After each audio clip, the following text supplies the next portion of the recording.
Pán hlavný rozhodca, ako prebieha pretek? Vynikajúco, priam výtečne.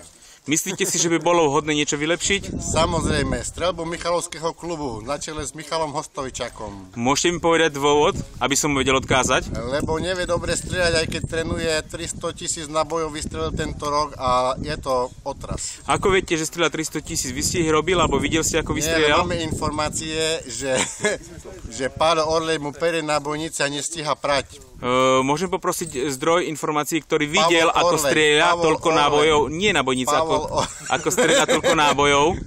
To sa nedá stíhať pozerať, lebo to je non-stop streľba na strelnici, non-stop. Dobre, pretek v poriadku, hej? Všetko v poriadku. Pretek v poriadku až na tú streľbu pána Hostoviča. Dobre, adrenalín, nepotrebujete nič, nie, antistres? Nie, ani antistres, ale pán Hostovičak by asi potreboval. Poprosím celý balík, dobre? Áno, áno. Ďakujem za rozhovor.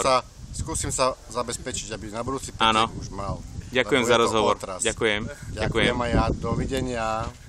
Pre Michalovskú televíziu Michal Hostovičak.